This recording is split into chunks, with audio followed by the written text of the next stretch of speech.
Hello and welcome to the Ice Guys. This is the show that takes you into the world of the National Hockey League. Every game, every day, from a betting perspective.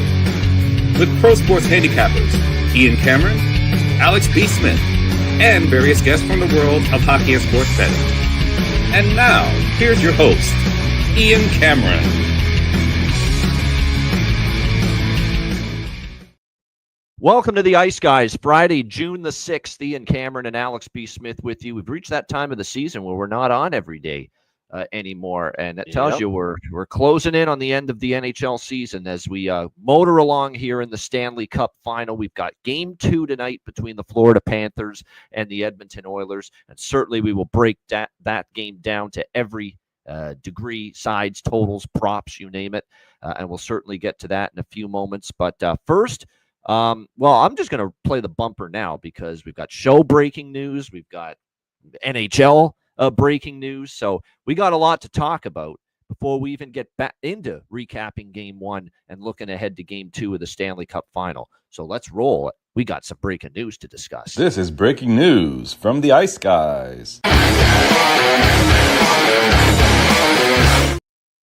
All right, the first bit of breaking news is show-related. Hopefully everyone, our Patreon members, enjoyed our Game 1 live betcast on Wednesday night. It was a lot of fun. It was a great hockey game. I mean, you couldn't ask for a better start to the Stanley Cup Final as far as an entertaining game.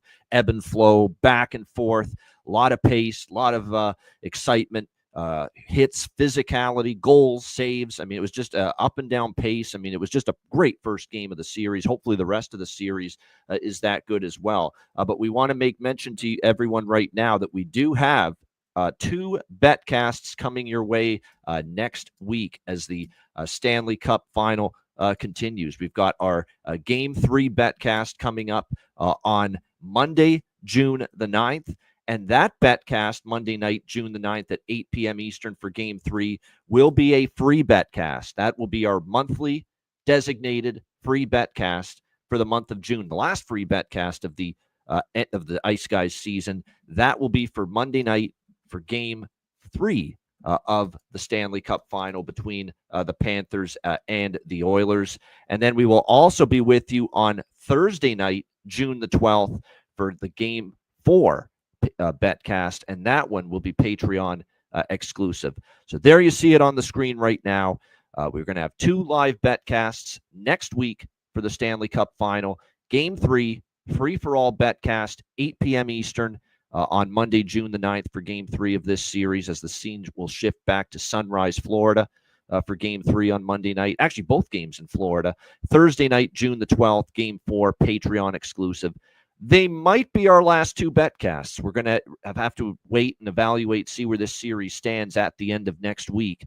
But certainly, there's a potential these could be the last 2. We're certainly only going to have one the following week if we have one. But again, that's up in the air. But again, this could be the last 2 betcasts of the season, so don't you dare miss out on them. Free-for-all betcast Monday, June the 9th for Game 3, 8 p.m. Eastern. And then we'll be back with you for Game 4 Thursday, June the 12th at 8 p.m. Eastern for Patreon members only. And a reminder to join us for that Patreon exclusive live betcast. Make sure you're on next Thursday for Game 4. Make sure you're on board at patreon.com/iceguys, just $10 per month. Again, our remaining betcasts will be there. We've got Players Suite interviews lined up for the offseason that we'll be recording a series of them once again. And we're going to post daily cards once the NHL season ends for other sports, to give you picks, give you bets that we're making. Even though it's not going to be hockey, we'll give you that. Baseball, CFL, other sports. Big UFC this weekend. I might have a UFC play up there for this weekend, so. There you go. And we might even start that this weekend, actually. Yeah. It's a good idea. I think Saturday, Sunday, I'll post some of my big pay-per-view card. Yeah. Yep, that I'm betting. Okay. Alex, UFC. I think we might get that going tomorrow on Saturday for the days where there's no NHL. NHL Stanley Cup Final days, we'll have the NHL card. Right. And then the days moving forward where there's no NHL, we'll post some bets that we are making in other sports for those folks that are obviously on Patreon. So look forward to that. It's a way of giving you guys content, and that way, if you want to keep your subscriptions rolling and active and going through the off season and the summer months, you're going to get something out of it. So patreon.com/Ice Guys. Make sure you subscribe there, just $10 per month for that.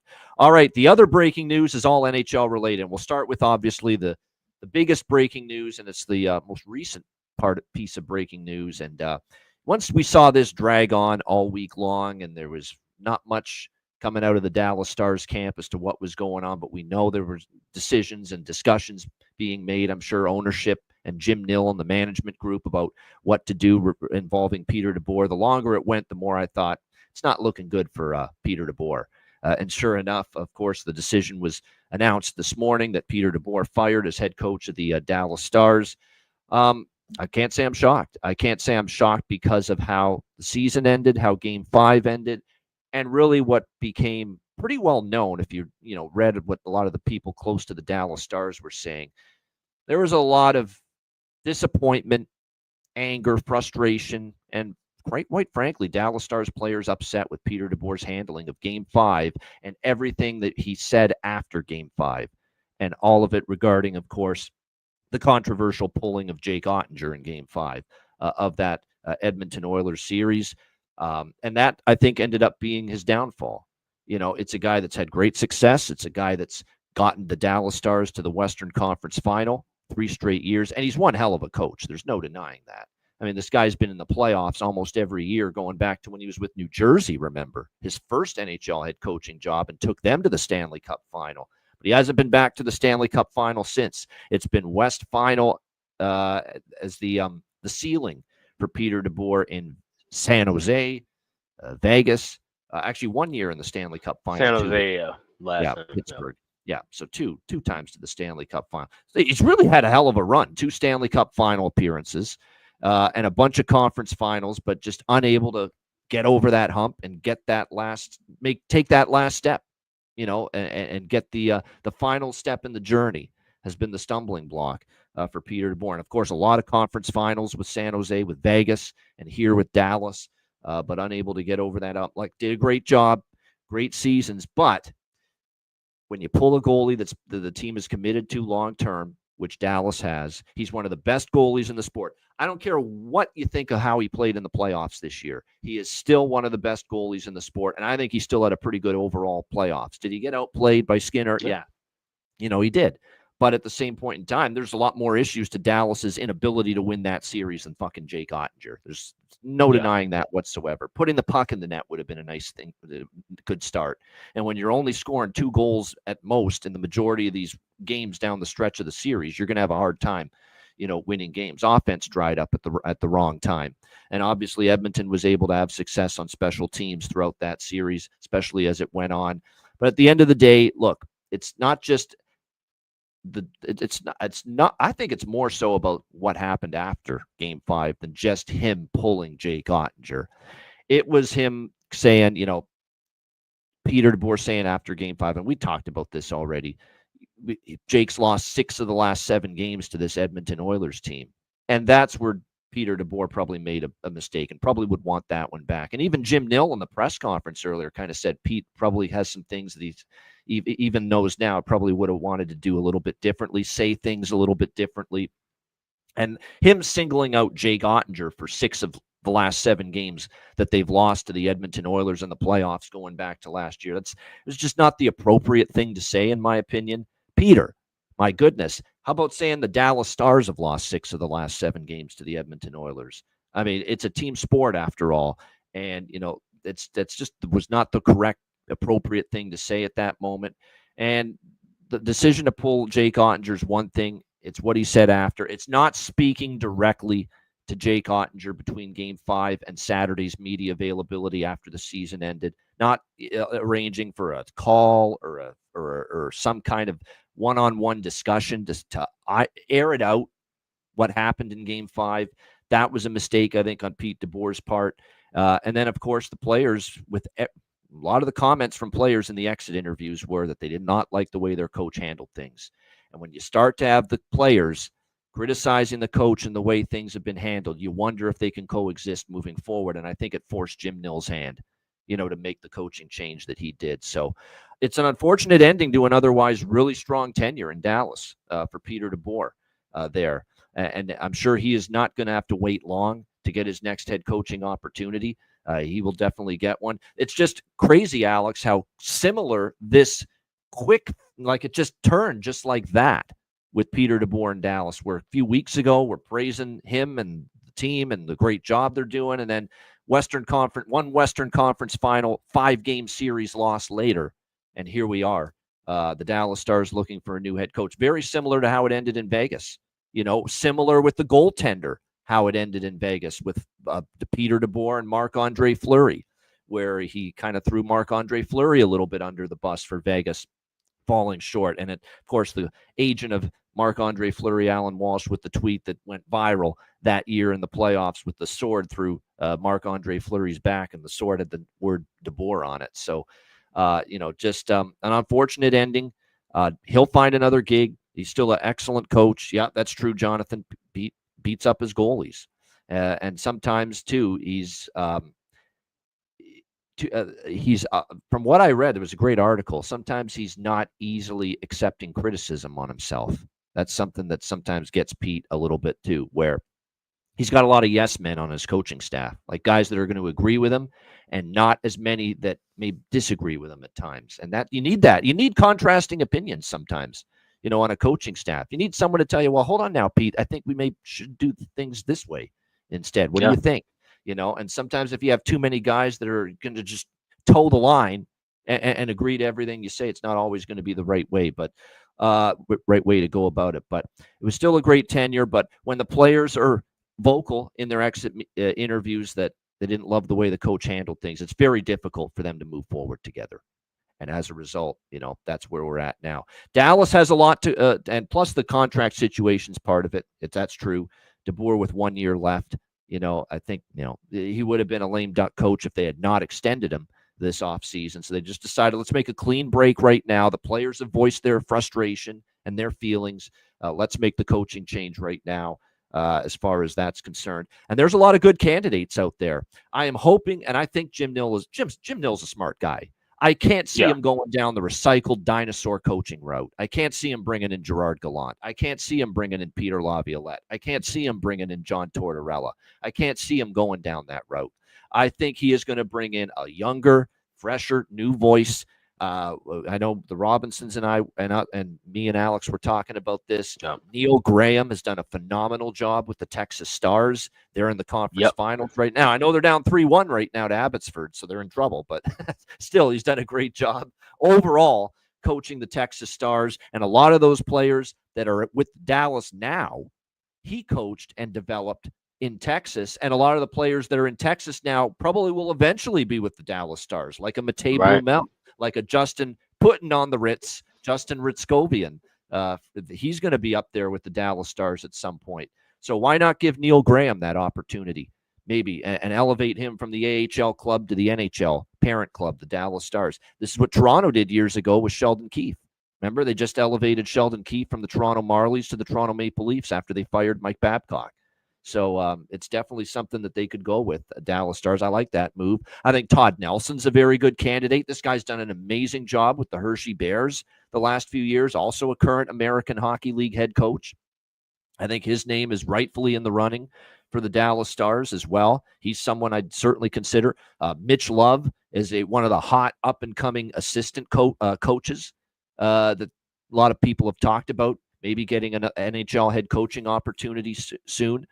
Mitch Love, of course, an assistant in Washington under Spencer Carberry, done a nice job. People think really highly of him as well. Steve Ott. Steve Ott is someone that has garnered some attention. I've seen his name mentioned in this little Dallas Stars coaching search, too. Of course, current NHL assistant coach as well that might be looking for an NHL opportunity. So Steve Ott's in the mix as well. I've even seen Glenn Gulletson, former Dallas Stars head coach, who's on the Edmonton staff right now, potentially in the run. So there's been a lot of names, and I'm okay with pretty much all. Jay Woodcroft, I've seen his name mentioned potentially in the running for the Dallas job, or at least someone that Jim Nill and the management group are going to kick tires on. So I like a lot of those candidates. I think there's a lot of good ones out there. I'm just hoping, and I think they will do this, but I'm hoping they will for sure. Just don't go down that old tired, recycled route. And this is nothing against Tortorella and Laviolette and all those guys. It's time to have a fresh, younger guy, new ideas, fresh face, all of that, I think, now with this Dallas Stars team, especially because Peter DeBoer, believe it or not, even though he's still pretty young, he is a veteran guy now. Like, he's been around long enough that I think he's a veteran guy. So, I definitely think all of those names that I mentioned, Graham, Nelson, Love, Ott, Woodcroft, I really think they're all in the mix, and they're all definitely going to get serious consideration. But Alex, it's pretty amazing that we're at this point, firing a head coach that's taken a team, to the conference final 3 years in a row. But when it ends that way and the players got their pitchforks out, Alex, and they're not happy with the coach for we know why, it's hard to move forward. Yeah, absolutely. And I said it, after, we heard those comments from DeBoer, and then hearing afterward, like, how the players responded, that, if you lose the room, there's no reason to keep a coach around. This wasn't something that was going to smooth out over the summer and then be, just hugs and handshakes once you get back in training camp in September. This was going to linger and just become an even bigger problem. So you nipped it in the bud now. And I think, like I said, it wasn't just the move. I think it was also what was said by DeBoer. Like I said, that the glaring comment that stuck about talking about Ottinger and his record with Edmonton. What you just gave Jim Nill was the opening to ask the question, if you felt he wasn't ready, why did you even play him? So it became a point now of either choice you made, you ended up being wrong, because you pulled him early and it still didn't make the change and the switch that you were expecting during the game. If you hadn't played him before, you would have caused a bigger uproar, and then he would have been fired right on the spot. This wouldn't have been a few days afterward, or we wouldn't have known anything about an exit press conference. He probably just got in his pink slip as soon as that game ended. So the fact that you had that kind of you made that public, that you were on the fence to that big of a point with one of your star players, like you said, you're not getting rid of a guy who just signed an 8-year deal. You're getting rid of the coach who has a year left. And like you said, now they've hit a point where he's got them to the conference final 3 times in a row, which means Dallas is in a really good position. You could run and get a recycle coach because you're right at that point as a team right now. Or you have that luxury of, like you said, getting the guy that you have down in Texas and Graham, getting a younger voice and starting something fresh, starting a new, building upon the culture you have, and then adding a newer, fresher voice to it. I think it's a great spot for Dallas to be in, because either choice you make, you're still looking at a potential, winner within the next year or two. We're not talking about blowing things up and you got a 4-year, 5-year rebuild. You're talking about being right at the doorstep of being a Western Conference champion and potentially a Stanley Cup champion. So as far as what they're looking for, they can kind of sit and take time, because, like I said, there's many options that fit them in the short term. There's quite a few good options that fit them in the long term. So they don't have to rush out and grab somebody. We'll talk about some of the coaching hires that have been made recently, where maybe they seem a little rushed. Maybe they seem like they're still focusing more on the long term, and that's the good spot as far as Dallas goes. Now DeBoer, as far as he goes, like I said, he's a fantastic coach. I feel like a lot of his spots though have been where he's walked on to some good.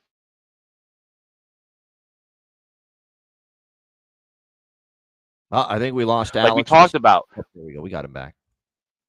Oh, can you hear me now? Yeah, we got you back. Yeah. Okay. Yeah. So DeBoer was brought in to, like I said, a San Jose situation where that team, they were a playoff team perennial every year. He got them to that extra step and got them to the Stanley Cup Final. Of course, they ran into a hot Pittsburgh team. Then he couldn't get them back to that point. So maybe if you find a coach like a DeBoer type, essentially, where he gives you that elevation that first year. We talk about, like I said, Laviolette, he's a guy where we always see that first year bump. Maybe Dallas needs a coach like him to give you that first year. A first year bump off the last 3 years means you win the Stanley Cup, right? Theoretically speaking. So I think the options are much larger for Dallas than they were for, say, teams that were looking for coaches like Pittsburgh or Boston or Chicago. Like I said, even with going the AHL route, that's something that we saw Chicago do twice and it didn't work out. But Dallas is in a better situation because the prospects they have are showing that they can play now. We've seen all these Texas guys come through the last 2-3 years and fill in nicely in gaps and spots for Dallas, and more guys coming through that pipeline. So it's not the worst of situations for Dallas, believe it or not. like I said, it seems kind of crazy. Oh, fire a coach who's gotten you that far in the postseason 3 years in a row. But because of how talented your team is, and you have cap space, moving into this offseason as well. So it's you can patch the holes and fix things up to the point where you can get right back to where you were, if not further, next year for Dallas. I certainly wouldn't be looking at this as a massive kind of a downgrade or a downtrodden situation. Yeah, no question about that. That might be true for now, Jonathan Davis, that Dallas is keeping their assistants. There's no chance Steven Spott's sticking around. Not a chance to me. He's a Peter DeBoer lapdog. I mean that, it's true. He's been with him, at the hip. Every coach has one. Yeah. Every coach has that one guy that they keep on this, like Coach Q with Mike Kitchen. There's certain guys that they pop around. If that guy's a head coach, there's that another guy there who's an assistant, an associate somewhere tapping around. So yeah, you're more than likely right. You might see him move on with. Yeah, we're going to hear Steve Spott's resigned in the next few days or something. We're going to hear, because he'll go where Peter DeBoer goes. That's definitely maybe some of the other assistants, like Nasruddin, for instance. Maybe he's going to stick around, but I cannot see Steve Spott, sticking around after this. With what's happened, but we'll see about the other assistants. But yeah, big changes in Dallas, at least in the coaching, from a coaching standpoint. We'll see. Like I say, I think there's a lot of good choices they could go with as far as this is concerned. But like I said, we'll have to see how it goes. We also had 2 NHL head coaching hires this week that we have not talked about yet. Of course, with the Boston Bruins, a former Boston Bruin is back in the organization, but this time not as a player, but as their new head coach of the Boston Bruins, and the franchise's first European head coach and the first ever NHL head coach from Germany, Marco Sturm, the new head coach of the Boston Bruins, and Ontario Reign, AHL head coach the last few years, and did solid work there. It's definitely a hire where they went for unknown potential and a higher ceiling potential than, a known commodity and someone that's had a track record of getting the job done at this level before. So that's always the risk. We'll see how it goes. It's definitely kind of an on the cheap hire, because the Bruins kind of operate that way right now financially. I know a lot of the Bruins fans aren't even though Marco Sturm has ties to the organization and the franchise from playing there, they're not thrilled about the choice. They thought they could have had other options, other ways to go about it. But still, it's a guy that's been, known as, obviously when you're an AHL head coach like Marco Sturm has been for the last few years, you've been developing a little bit. And there you go, Jonathan Davis saying, yeah, Marco Sturm. That's my concern, Jonathan. When I mentioned Neil Graham with Texas, the Texas Stars, the job he did in the American Hockey League, and I mentioned Todd Nelson for the Hershey Bears. Those are guys that have gotten to conference finals and Calder Cup finals and have won championships at the AHL level. When it comes to Marco Sturm, you're right. He's done, they've had good seasons, regular seasons with Ontario, but, they've had playoff struggles, when it comes to Marco Sturm at the AHL level with the Ontario Reign. But he fits the mold of a guy that development is where Boston's at right now, because they blew up the roster. They're rebuilding. They're trying to integrate a lot more of a younger group, develop the younger players, younger prospects, and you're going to have to hope Marco Sturm's AHL coaching experience helps these players to get better, over the course of time. And that's what remains to be seen. So I'm a little suspect on this hire, simply because of the AHL track record not being as gaudy or strong as some of those other people I mentioned, those other AHL coaches I mentioned. But like I said, we'll have to wait and see how it goes. Not sure who he developed on. Yeah, that's a fair comment. It's not like that LA pipeline to the American Hockey League team right now. The Ontario Reign is bristling with a bunch of NHL ready right now talents at the moment. So that's a fair comment. And Jonathan, you would know, you follow that team closely, and obviously probably their affiliate. So like I said, I've got some doubts. I've got some concerns here. I'm not willing to write it off and say horrible hire, but I'm going to have to see it before I believe it. And then the other one, and this one I like a little bit more. It's Dan Muse hired as head coach of the Pittsburgh Penguins. It's funny. Alex was saying something really funny before the show started. I should have written the Wikipedia biography on Dan Muse, because I'm throwing out all these stats and all these things he's done in the past from a coaching standpoint, and none of that shit was even up on his Wikipedia bio page prior to me posting that in our on Twitter and on our group chat. So it's pretty amazing. But this is definitely a guy that's had certainly a good amount of experience with the developing young players, no question. He was an assistant a long time ago, his first NHL job, because he coached in the USHL, the U.S. Hockey Junior Hockey League there. But he was an assistant with Nashville under Peter Laviolette, primarily ran the penalty kill for that team. And, of course, they had some good years there with him and Laviolette in Nashville. He was a big part of developing a lot of the great young U.S. players that you see right now, because he was at the helm of the USA Hockey national team development program. And so clearly development is his thing. He's worked with the likes of Logan Cooley and Will Smith and Ryan Leonard down in the U.S. development program. Those are great young players that are going to have great young careers. And Dan Muse certainly had a bird's eye view and a front row seat to helping those players accelerate their development to be good pros at the NHL level, no doubt. And then, of course, you got another NHL assistant opportunity once again with Peter Laviolette, most recently with the New York Rangers, and now gets this opportunity to be the head coach in the NHL for the first time with the Pittsburgh Penguins, succeeding Mike Sullivan.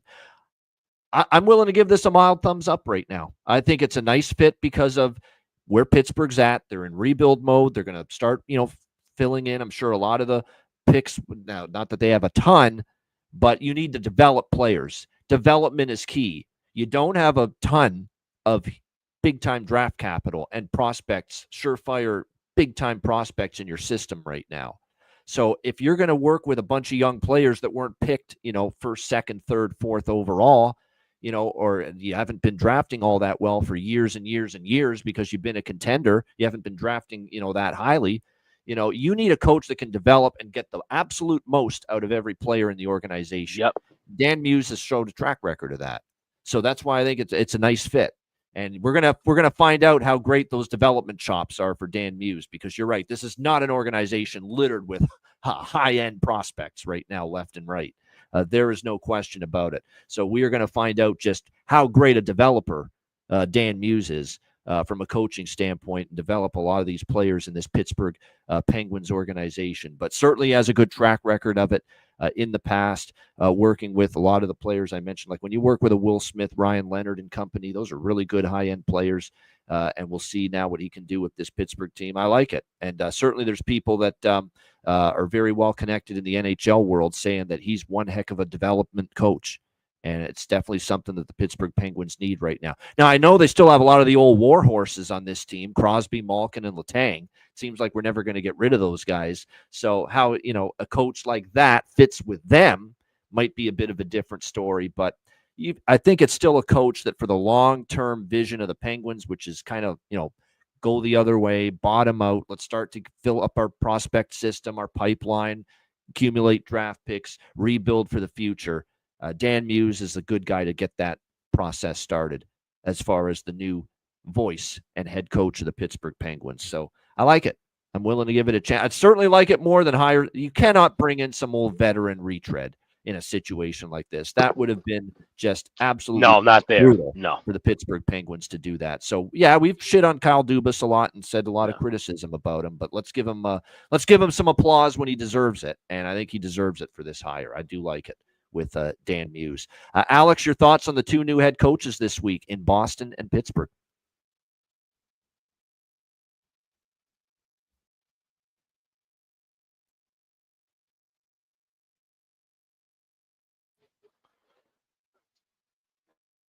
Let's start with Pittsburgh and the Dan Muse hire. Like I said, I didn't know a single thing about this guy. You talked about him in the chat, and then we did see his Wikipedia page, updated over time. But like you said, this is a good hire, and I always get a little itchy whenever I hear that guy was an assistant. He was working primarily on the penalty kill wherever he was. So, okay, he's a defensive-minded coach, it seems to be. And, when you look at the makeup of Pittsburgh, they certainly need help on the blue end. They certainly need help, the goaltending. Those were all gigantic question marks and issues throughout the last couple of years. Than a coach that they'd hire. But like I said, if I'm 37-year-old Sidney Crosby, 38-year-old Evgeny Malkin, 35-year-old Erik Karlsson, I'm not trying to hear about growth and development. I'm trying to hear about that nature. And so that's where I wonder, how is he going to be able to handle the veterans in the room? And I don't think it should be that hard. It's not like, I don't see Crosby obviously as a team guy. These are all team guys we're talking about, and they should a great amount of character throughout their times in Pittsburgh. But I'm sure the frustration has to boil over for these guys who've been so successful all these years and now have to kind of tread through and be in the middle of the pack, if not worse in the league. So that's going to be the interesting kind of thing to see. I'm really curious to see what this camp. If there was one team I'd like to see their training camp kind of filmed and followed through, Pittsburgh would be on that short list. If there was a Hard Knocks for hockey, I would definitely be interested to see how Pittsburgh gets things rolling for the season. Now Boston with Marco Sturm. Sturm was a great player. Like I said, he has done well within the LA organization. He was the assistant and then moved on and was the head guy in Ontario, but like I said, had issues getting out of the playoffs down there in the AHL.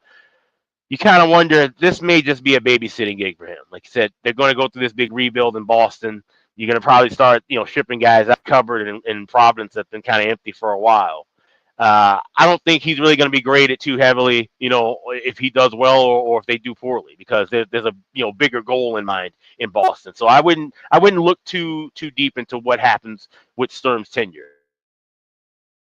The bigger aspects are going to be what is Neely and Sweeney doing while Sturm's the head coach. If they can find a way to get wins, so be it. But I think we all know Boston's treading downward, more likely not making the playoffs coming up this year. And like I said, we're seeing two guys who are brought in to develop and work with younger players, but in completely different situations.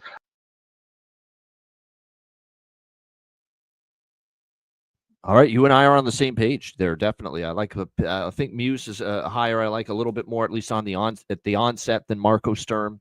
I definitely think they kind of they went the old boys route. You're right. It's a former Boston Bruin, and he was a very good Boston Bruin as a player. Alex and I are old enough to remember Marco Sturm in the 2000s when he played for the Boston. Hell, we're old enough to remember him playing for the San Jose Sharks. I mean, that's how old we're getting. But yeah, great player. Two-way player, outstanding pro. But like I said, we'll see how it goes as a head coach at the NHL level. Again, Ontario Reign, great seasons in the regular season, but there were some playoff shortcomings there. We'll have to wait and see. And like I said, Boston's in the same boat as Pittsburgh, where you haven't been drafting.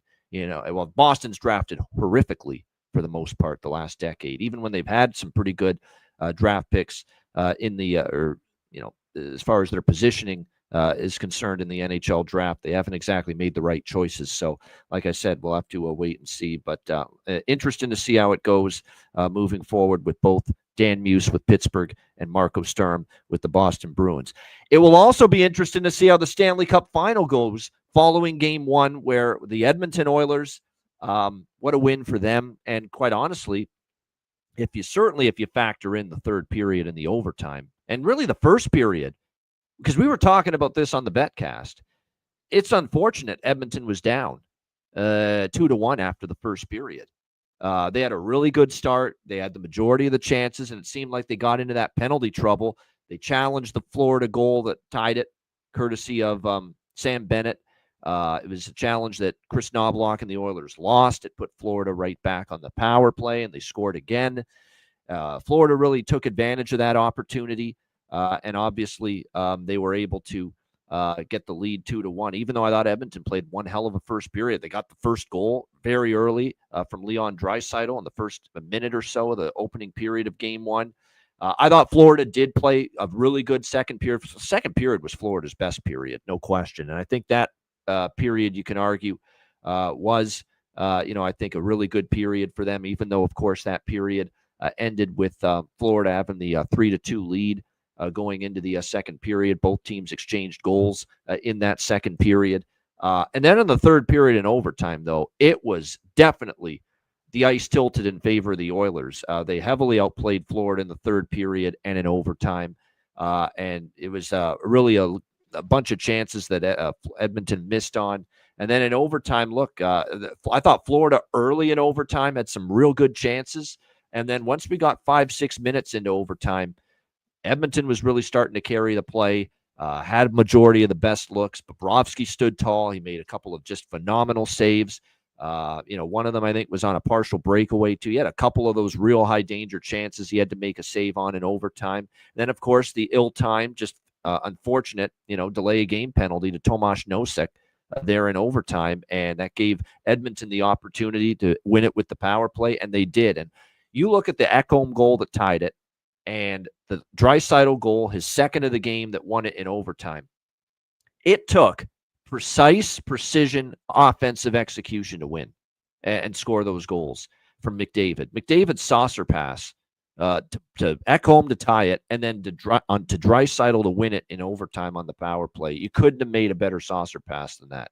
Perfect, right on the tape. Defense can't react in time, and certainly very hard for even a great defensive team like Florida to do anything about that. Now, Bobrovsky, there were a couple goals that were iffy for him, and we kind of saw that in Game 5, too. That's back-to-back games where there's been iffy goals. Not saying horrible goals, but iffy goals for a caliber goalie like Sergei Bobrovsky that he's given up. Is there fatigue setting in for him? And more importantly, is there fatigue setting in for Florida? Because they foot race battles, races for loose pucks. In the third period and overtime, Florida lost the majority of them. And you have to wonder if that's fatigue setting in a little bit for this team. They've played a lot of hockey. They had to make the long flight in Edmonton for Game 1.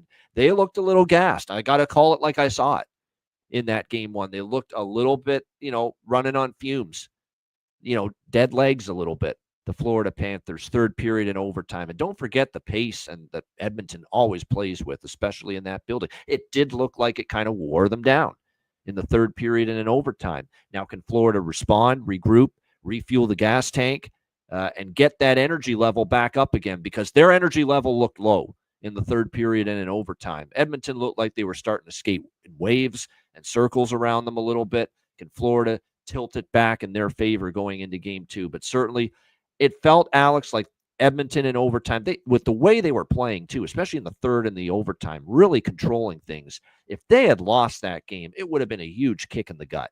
There's no question about that. It felt like a game you got to have this one with how well you've played. They found the way to win it, up 1-0. They were so businesslike and professional after that win, Edmonton. Nobody's smiling, nobody's celebrating. Just, we haven't done anything yet. We just won one game. We know they're going to be better in Game 2, Florida. They said all the right things, the Edmonton Oilers, after that win, saying, we haven't done anything yet. We're getting ready for the next game now. And I like the approach. I like the focus we are seeing right now from this Edmonton Oilers team. And a great game and a big-time Game 1 win in overtime it was for the Oilers. Alex, your thoughts on Edmonton taking Game 1? Yeah, well, this is definitely a series where I anticipated a split in the first 2 games. Just thought Florida would end up winning Game 1. But this is a team that we can trust off of a loss. We trust them on the road. It's a team where you can trust them to make adjustments. That's what we've seen with Paul Maurice, the best coach in the game right now. And this is certainly, like I said, now to be settled in. Like I said, after playing a lot of hockey, having that time off, making that travel, now you're settled in. You've had a day to be in town, get acclimated to the time, and get some rest. I think we definitely see a sharper start to this game. Now, whether we see the high scoring and breakneck pace of Game 1 the entire time, that I'm not sure of. But I do think we see kind of the same start as far as the first period goes. I would be looking at both teams to score in first period over again. I'm playing that the same way. Pre-game, both teams to score, looking live for the first period over. Did kind of bite me in the butt because the goal came so early in Game 1, couldn't grab that first period over. But I don't think we're going to see a goal within a minute. I think we will have time to grab a 1.5 at a better adjusted price in game. But I like Florida in this spot. because of now that we have the series bets with game 1 and series and the exact order, those are now dead. So I'm just jumping in. I grabbed plus 190 on Florida to win the series outright. 190 is the best price available. I saw at BetMGM, of course, shop around for that. So I'm betting Florida to win this game. I got minus $1.05. Florida to win the series just outright at plus 190, and then go with the first period overlooks. First period over live, both teams to score pregame. I got plus 155 of that. All right, there you go. All the game 2 looks there for Florida and Edmonton tonight. As you can see, minus 110, even money both sides. 6.5 the total, shaded to the under. Not a surprise this total is 6.5, obviously, after we saw the 4-3 Edmonton win in game 1, which obviously went over the total. We are going to see some lower scoring games. The question in this series, I have no doubt about that, especially with the caliber of goaltenders we're talking about, with Skinner getting better with each game and how well he's played. And we know Bobrovsky, often off a bad game, plays or loss, plays even better the next game. I'm not sure it's going to be tonight. I could see Florida, the games down in Florida, being lower scoring. But I don't love the over tonight. I love the overs, obviously, in game 1. I mentioned that. I thought the long layoff, it was going to be a long pace, or definitely a breakneck pace. I thought there'd be breakdowns. There'd be a little bit, and there was a lot of open ice for both teams in game 1. I think that is the thing that I really take away from game 1 of this Stanley Cup final is all the open ice both teams had. Both coaches, Paul Maurice and probably even Chris Knobloch, even though they won that game, Edmonton, they're not going to want to give their opponent the kind of time and space that they got, on Wednesday night in game 1. So, I'm on the fence with the total. This is definitely, I don't feel like I want to bet over 6.5 pregame. It's one of these deals where if this falls to 5.5 at some point, and it could be maybe a little bit of a slower start, gradual start into this game, certainly then we might open ourselves up to taking a live over at some point. I do like Florida to get a goal in the first period. And like I said, even though the price is in that minus 170 range, I don't mind it. I don't mind laying a price with that. I'd much rather do that than take my chances with Florida first period puck line when Edmonton has got that crowd behind them and has just been so strong at Rogers Place throughout the playoffs. They're now 7-1 in their 8 home playoff games now, the Edmonton Oilers. They've just been great here in this building. But I think Florida does get on the board in the first period of this game. Minus 1, actually the best price out there, shop around. Pinnacle's got it at minus 162. That's a little bit better there for the Florida goal in the first period. Or you could take your chances 1, 2, 3 minutes into the game and get a better price, obviously, on Florida to get a goal in the first period. That it won't happen right away off the shoot. And I think that's probably what I'm going to do. I'm not going to put it all pregame on Florida to score a goal in the first period. Can wait 2, 3, 4 minutes into the opening period. Take your chances that Florida does take some time to get maybe on the board with their first goal, and then get obviously a better price with that. Do you like them to score first, or do you just like them to score it all in the period? Just to score a goal. Do you believe that they need to score first in this game? Not necessarily, Alex, but I'll say that I think they'll get a goal in the first period. Here's why I worry about taking Florida first goal in the game. Edmonton's not fucking around this year. They're out for blood. They're out for redemption. They're out for their first Stanley Cup, especially Connor and Leon, the core two here. And they looked so businesslike and professional after winning game 1. Like, we're not celebrating shit. We haven't done shit. We're coming to win game 2 as well. And with that home crowd and with how well they've played at home, I'm not sold Florida does get the first goal. I think they score in the first period, but I could see 1-0 Edmonton and then Florida gets on the board. I could see that again, just like in game 1. So to answer your question, no, I don't love Florida to score the first goal tonight in this game. In fact, I think Edmonton's got a real chance to go up 2-0 in this series. I really do. And, nothing I saw in game 1 dissuades me from thinking Edmonton can win this series. And I know a lot of it was that mythology, the history. I went on a history lesson, obviously, in the preview show with the fact that Gretzky did it and Crosby did it, losing in the final and winning the next year against the same team for the first Stanley Cup of their career. The more I watch Edmonton, the more I feel like they've got a real chance to do the same. Connor's got the real chance to do the same. And I'll be honest, I'm worried, and maybe I'm wrong, because maybe it's just stupidity to be real concerned about the Florida Panthers right now because they've shown so much ability to respond and bounce back and mentally tough and resilient and just a hard as fuck physically and mentally hardened hockey team. That's what they are, the Florida Panthers. Maybe it's crazy to be concerned about them, but I saw a team running on fumes in their energy level and their skating in the third period and overtime. Almost like 3 cumulative years of trips to the Stanley Cup Final are starting.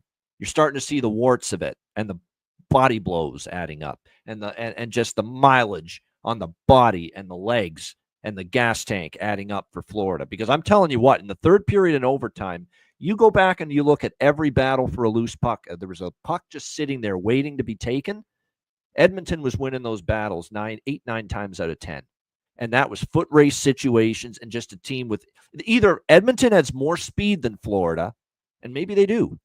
Either Edmonton has more speed than Florida, or Florida just looked a little bit weary and tired and, running on fumes and the energy a little bit low. But that was pretty darn evident to me that in the third period and overtime of game one, Edmonton was just winning all the puck battles. And that, Alex, that almost never happens to the Florida Panthers. True. So is that just, okay, game one, Edmonton just was better in that area? Or is it a tangible sign that they are fatiguing? They are tiring out. They are getting exhausted finally after this epic 3-year run of trips to the Stanley Cup Final. We're going to find out more tonight, but I'll say this right now. If they start losing all these foot races again for loose pucks, Florida, tonight, like they did in game 2, it's time to really get worried if you're the Florida Panthers. But again, I don't want to jump and say that's for sure, but it's in the back of my mind because I'll tell you what, they played and looked like a real tired hockey team in the third period and overtime of game 1. No, yeah, I absolutely agree. Like you said, that is the biggest key for Florida tonight is that you have to, like I said, win those foot races, play your physical style. You have to maintain that edge. Like I said, it's tough to do that consistently for so long, but you have to do it. It's imperative to do that in this game tonight. Certainly, like you said, you have to get things back on track on your end, and they have to play their brand of hockey to do that. No doubt. And that's I want to address Mojo. Why would Florida be suddenly tired? They would have been fatigued right off the get-go in these playoffs. Here's my answer to that. It's not just that they're suddenly tired. It's that Edmonton's playing a style of play that really exploits fatigue more than maybe other opponents would. When you watch Edmonton in game 1, they're going low to high with their passing in the offensive zone. They got the puck down by the goal crease. They pass it back for a boost bomb or an Ekholm shot, and it's just you're constantly spinning around and head on a swivel defending in the D zone if you're the Florida Panthers. That's fucking tiring. And then that's 3 years to the Stanley Cup Final of doing that shit, and especially when you play a team the way Edmonton plays the game. That's how all of us, you can say, why didn't we see this against Toronto? Why didn't we see this against Carolina earlier in the playoffs? It's a real good statement, Mojo. I appreciate you bringing that up as a comment because my answer to that is just Edmonton brings the fatigue out of you with their style. That this is where it shows because they're constantly driving the net. They're constantly pushing pace. They're constantly going low to high in the O zone, blue line to the forwards to the D, trying to open up seams against this team that's just such a great defensive team like Florida. And it tires you, wears you out. Yeah, that's my answer. Well, and then you look back, Toronto couldn't match Florida's physicality. Carolina couldn't match Florida's, physicality or foot speed for that matter. Edmonton can do both. And that's what makes this such a great series because Edmonton can outskate any fucking team in the league. And they can keep up with the physicality of Florida. Florida does the physical stuff better. Edmonton skates arguably better than Florida. So those two things kind of neutralize the way. So the two ways in which you wear a team down in a series, they both master the opposite ways of doing it. As you can tell, I lean Edmonton in game 2 tonight. I don't know if I want to bet it pregame because there is a part of me that thinks it could be 1-0 Florida because I think Florida will start, strong.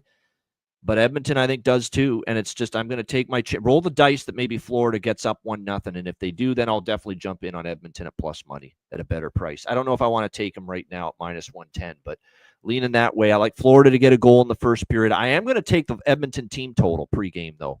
Over 3 minus 135. I'll go with the 3 instead of the 3.5. In this kind of a series, the 3 is significant because they could land on 3. But it's significant to point out to everybody, Edmonton Oilers have not scored fewer than 3 goals in any home game here in the playoffs. They have not scored fewer than 3. So that's the significance of betting that Edmonton team total over 3 at minus 135, like I have, which is, of course, at BetMGM. So that is a pregame bet for me. Oilers full game team total over 3 minus 135. I've got visions of Florida-Toronto. That's very possible that Florida's going back home down 2-0. And then that's where they regroup, back home in Sunrise with an extra day off. We talk about fatigue, right? I'm concerned, Alex, about Florida's fatigue level. Well, guess who could benefit from the 2 days off that are going to take place and transpire from Friday to Monday for Game 3? Florida could really benefit from that and get, home ice, on their side again, chance to really recalibrate going back home. No, Florida can absolutely win tonight, but I'm leaning more toward Edmonton going up 2-0. And I think they realize that, hey, we've got a chance here to really pounce. I like the absolute focus that we're seeing, especially from, McDavid, Draisaitl, Nugent Hopkins, a lot of the Nurse, a lot of the veterans.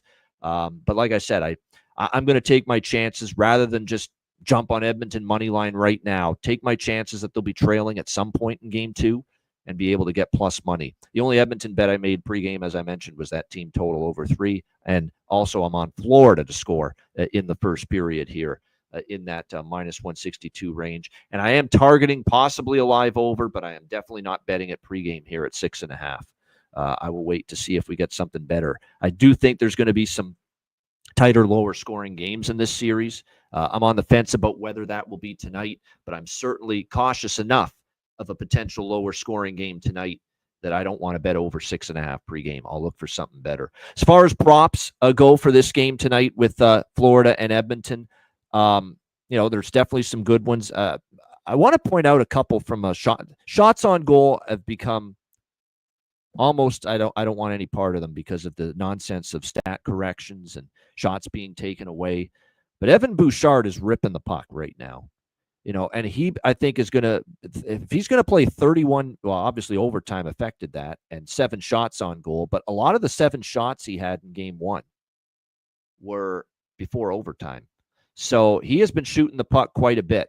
And so I think and Alex Bolduc used that as his best bet on the preview show for Game 1 was Evan Bouchard over 2.5 shots on goal. I think that's probably one of the best shots on goal looks tonight, here in Game 2, quite honestly, as well, because it's been slow to adjust to it. I think he's definitely going to be, like I said, hammering that puck more because I think there's that when you play a team like Florida, they don't give you as much as some other teams. So you shoot the puck at every opportunity, to still get plus money on over 2.5 shots on goal, plus 115 for Evan Bouchard. I think that's definitely something to consider here in this game. We've talked about how Connor McDavid's been shooting the puck a little bit more. He's gone over his shot prop 3 of the last 6 games. As far as the points and goals, assists, and points props, for the most part, I'm going to run back a lot of what I did in Game 1 for Edmonton with Nugent Hopkins' goal and an assist, Corey Perry, who is, of course, expected to remain up there. Although there is some hinting going on that Connor and Leon might get some time on the same line together here in Game 2. We'll see if Chris Knobloch follows through on that. I'm not giving up on Kane and Cat. By the way, I don't always love going to the expected goals route. I'm not as high on that and the analytics aspect of things when handicapping games as some other people are. But I will point out that as far as expected goals are concerned, Kapanen and Perry, for that matter, both of those guys were 3rd and 4th on the Oilers in expected goals in Game 1. So they had their chances. They had their looks. So Kapanen, Perry, Kane was, 0.21 expected goals in Game 1. The guy that led the top 2 Oilers as far as expected goals in Game 1, and Leon Draisaitl was number 1. And so it fits perfectly with the fact he scored 2 goals in that game, including the overtime winner. And Evan Bouchard, believe it or not, was right behind Draisaitl, number 2 on the team as far as expected goals in Game 1. For Florida, obviously number 1 in expected goals in Game 1 was Actually, I shouldn't say obviously. It was not obvious. It was our guy, E2 Kuomintlusterinen at 0.93 expected goals. He led the Florida Panthers in expected goals in game 1. Number 2 was the guy that actually his expected goals actually led to goals. Number 2 for Florida, that being Sam Bennett, obviously, who had an outstanding game number 1. He was 0.58 expected goals. Brad Marchand was number 3. Alexander Barkov, number 4. Carter Verhaeghe, number 5, as far as the Florida Panthers for expected goals in game 1. So maybe it's an E2. I mean, when E2 Kuomintlusterinen doesn't score, Alex, but he's got almost 1 goal expected goal, which is a high number, which means he had chances and he had really grade A positions to score from, and he just didn't. Hard not to look at a cool mint goal prop tonight. It really is not when you see something like that. Or one of his line mates, because that means if he's getting chances and then maybe he, something's open, he finds one of his other guys on it. So Lundell and Marchand also some guys maybe look keying on. No doubt. No doubt. Those are all good looks. And again, you sprinkle. This is always my approach when there's a game, 2 teams like this where there's so many candidates that could jump up and score and produce. You keep everything to a smaller amount because you're betting, more players than not. And you hope to hit on a few of them, and you'll be profitable solidly if you can cash in on a few of them. So those are all good candidates to me tonight as far as I'm concerned in the prop market. Great stuff. There you go. That's game 2 of the Stanley Cup Final. I'm looking forward to it. It feels like, even though it's 1-0 Edmonton, it's a long series, a long way to go. It's a very important game. Edmonton could take I don't want to say commanding, because nothing is ever commanding against a team like the Florida Panthers. But I'll tell you what, you'd sure feel better going back to Florida up 2-0 if you're the Edmonton Oilers. Certainly. Rather than going back with a split and having to really do some damage back down there in Florida, if you're the Edmonton Oilers. So I talked about how important it was for them to win game 1, and especially with the way they dominated the third period and the overtime. It felt like, gosh, you've got to have this one with how well you've played. But this feels like this is important too for Edmonton, because you give momentum back and home ice back to Florida if the Panthers are able to tie up the series tonight. So it's a great dynamic tonight. How does Florida respond? Is the fatigue concern that I have for Florida real, or can they park that and bounce back strong and get that energy level back to the level to what we've seen from the Florida Panthers a lot the last 3 years? It's another great watch, and hopefully the game is every bit as good, obviously, as game 1 was. Shout out to the chat. Hit the like button. We appreciate it very much. A reminder, we've got our 2 betcasts for the Stanley Cup Final scheduled for next week. Monday, June the 9th, Game 3, free betcast, open to everybody. That's Monday night, 8:00 p.m. Eastern for Game 3 in Florida. Monday, June 9th, 8 p.m. Eastern, free-for-all betcast. And then our next Patreon-exclusive Stanley Cup Final betcast, Game 4, next Thursday, June the 12th, also 8 p.m. Eastern. So 2 betcasts next week. We'll be there for both Game 3 and 4 next week in betcast style. Free on Monday, Patreon only on Thursday. And for that Thursday betcast, to be part of it, make sure you sign up. $10 per month, patreon.com/Ice Guys. Obviously, you'll get our daily betting card for the rest of the Stanley Cup Final games. But starting tomorrow, we are going to start rolling out sports or card in other sports. Anything that Alex has in UFC, I'll get him to DM it to me. I'll post it on the Patreon page. And all the stuff I've got going tomorrow and Sunday, MLB, CFL, you name it. I will post it on the Patreon page. So very much looking forward to that. We'll get that done Saturday, Sunday. So that's probably what we'll do. Saturday, Sunday, we'll give you a sports other than hockey, a betting card on the Patreon page. Monday, we'll give you the hockey for Game 3, obviously. Tuesday, we'll give you a all sports betting card. Wednesday, it'll be Wednesday as well. And then Thursday, back to hockey again. So that's the way we'll go about it. That way, we give you guys some bonus content here during the NHL offseason. And don't forget, we're going to have Player Suite interviews over the summer. Our NHL free agency recap show is going to be to Patreon members only in July. When we do, that's the annual tradition. We do that in early July. So that's going to be to our Patreon members. So again, if you want to keep your subscriptions going over the off season, the summer months, we are going to have some stuff for you over the summer months. The baseball chat room is open too on the Patreon page as well. So check it out. $10 per month, patreon.com/Ice Guys. Also, check out the Ice Guys store, iceguys.myspreadshop.com. You got 4 days where you can save 20% off all items in the store. You get a new T-shirt, new cap, hoodie, whatever you want. Put it all in your cart, hit the redeem button at the checkout, and 20% will be taken out. So that's 4 days left to save 20% off on all items at the store right now. iceguys.myspreadshop.com. All right, make sure you check out the store. Lots of great gear, lots of great merch. I'm wearing some of it as always. Again, you see it, the draw season shirt. Make sure you check it out. iceguys.myspreadshop.com.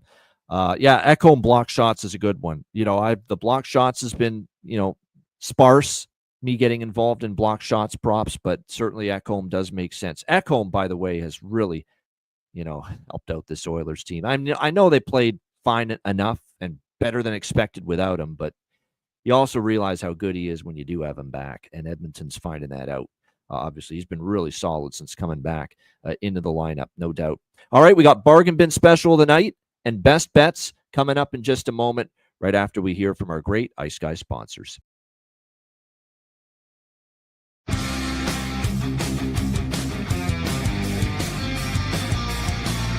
Support for the Ice Guys podcast is provided by Boston Hemp Incorporated, Tailgater Social, and a big thank you to all that subscribe to the Ice Guys Patreon page.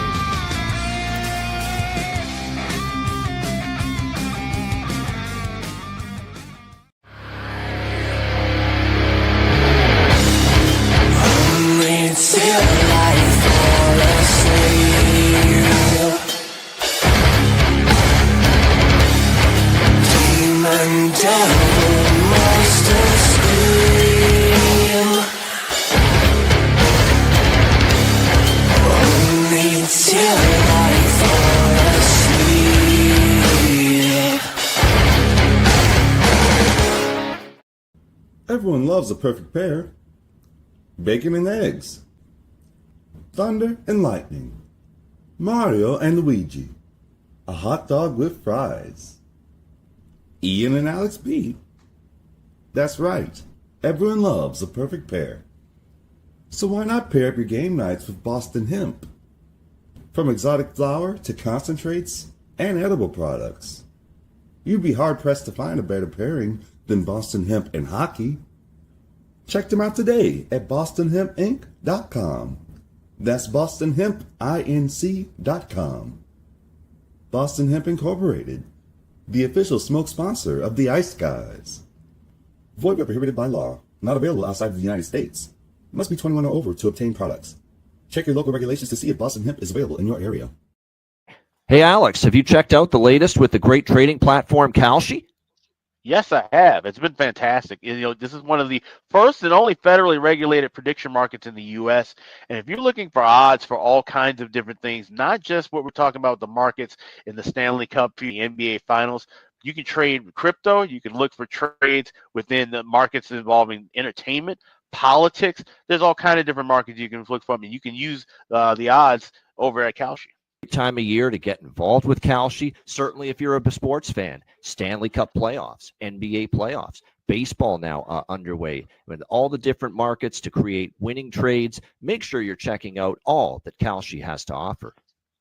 Absolutely. And if you're trading with Kalshi, use the link kalshi.com/iceguys. You trade $100 or more, they will send you $10 back. So it's fantastic to use. Like I said, any kind of markets beyond sports. We're talking entertainment, politics, crypto, basically anything you want. So make sure you sign up, kalshi.com/iceguys. Note that it's live on Robinhood and available in all 50 states, making it the first legal place to trade on these kind of events nationwide. Check it out, kalshi.com/iceguys.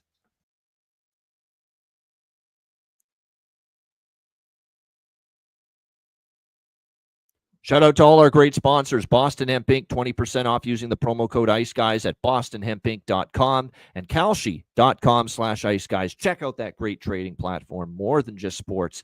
Check it out over at kalshi.com/IceGuys. All right, bargain bin special of the night. We had a bunch of them, obviously, on the preview show, but now it's just Alex and I, so a much smaller volume of bargain bin special wagers tonight for Game 2 of the Stanley Cup Final. Alex, bargain bin special. What do you like? Yeah, you were mentioning about E2 Kuhlman Lusterinen and his expected goals rate, and I said, maybe he can be the guy to get on the score sheet, or maybe one of his line mates could get on the score sheet. I'm looking at Anton Lundell to get on the board with an anytime goal. I grabbed plus 475 is available at BetMGM. There's a plus 420 also available at FanDuel. I think Lundell can get on the score sheet tonight. That third line needs to come through. It's going to be a big, plus for Florida if they win this game. So give me Anton Lundell, anytime goal scorer, plus 475. That's my game 2 bargain special. All right, Anton Lundell for the Florida Panthers. For Alex B. Smith with his bargain bin special of the night, Lundell to get a goal, plus 500. The best price I'm currently seeing right now with that. So a really good price there. And I've got 2 really good prices for my 2 bargain bin specials, one for each team here tonight. I already mentioned him. We got to go to him. Why not? He was dangerous. He had good looks. He got to the prime scoring areas. Puck just didn't go in. E2 Kuhlman Lusterinen plus 700 for the Florida Panthers. I will go with that for my Florida bargain bin special. My Edmonton bargain bin special, this guy had a bunch of chances as well, including a glorious one in overtime before Draisaitl ended it. And he's just been an ball energy for Edmonton since it being inserted into the lineup during the previous, actually the Vegas series in the second round. Kasperi Kapanen plus 600 for the Edmonton Oilers. So there we go. We got 2 good prices here. Lusterinen plus 700 for Florida and Kapanen plus 600 for Edmonton for my 2 bargain bin specials of the night for game 2 of the Stanley Cup Final. All right, best bets. Alex, what do you like for best bet? I'm going to trust in what I believe is the better team, the better, stronger defensive team, and the better team coming off of a loss. I'm going to go with the Florida Panthers here. They got minus $1.05 on the money line. I think they even things up heading back home to Sunrise.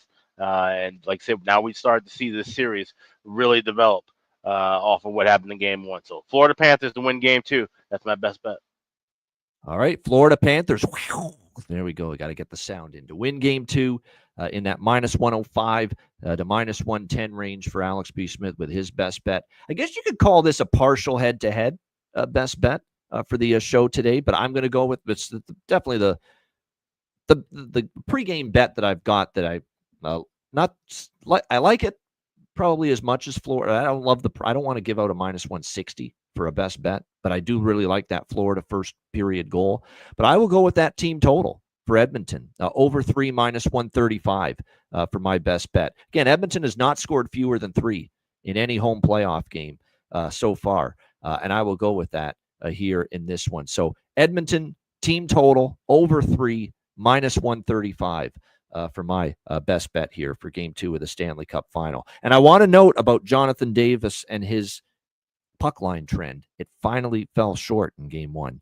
It had been how many games in a row that the winning team in the Stanley Cup playoffs had won by at least 2 goals? I think it was 11, actually. 11 straight games in the Stanley Cup playoffs where the winning team had scored or had won by 2 goals or more in the Stanley Cup playoffs until game 1, because it was only a 1-goal victory in overtime for the winning team, obviously, in game 1, that being the Edmonton Oilers. So I still don't think it's terrible to go that route. Like, if you like Edmonton, what you should be doing is, if you like Edmonton, put something at least on the puck line in this game. If you like Florida, put something at least on the puck line, because we still have seen, 11 of the last 12 is pretty damn strong. And I think 20 of the last 23 overall in the Stanley Cup playoffs, the winning team has covered the puck line and won by at least 2 goals. So I wouldn't abandon ship just yet on it. Even though we finally had a 1-goal game the other night. So, like I said, because I think this is a close series, I wouldn't put it all on the puck line. But if you're going to bet a side, it's not the worst thing in the world, given that trend and how strong it's been, to split it money line and puck line at the very least, regardless of whether you like Florida or Edmonton. Yeah. That's what I would consider. It's an option. That's why we have options. That's exactly it. Yep. Shout out to the chat. We appreciate you guys. Hit the like button. It's been a long time since we've had a whole weekend off from doing the show. Maybe once on the playoffs we did. Last weekend we had off.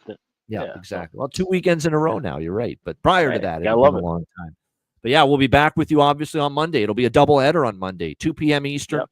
We'll have the Daily Show. Alex will be recovering from his birthday celebrations on Monday afternoon. So he won't be on for that one, but we'll have a full house. It'll be me. It'll be Perlo. It'll be, I think, Oscar Froberg. And we got a new guest joining us on Monday for the first time as well. And then we'll be back for the Betcast at 8 p.m. Eastern, free for all, for Game 3 on Monday night in the Stanley Cup Final. So make sure you join us on Monday. We'll be back with you. A reminder, the Ice Guys is live every game day through the Stanley Cup Final. If you can't watch the show live, download the Ice Guys podcast in audio form on all major podcast platforms: Google Podcasts, Apple Podcasts, Spotify, Stitcher, iHeartRadio, Amazon Music, and more. Download the Ice Guys podcast when you can't watch the show live. For Alex B. Smith, I'm Ian Cameron. Have a great weekend, and we'll see you Monday for another edition of the Ice Guys.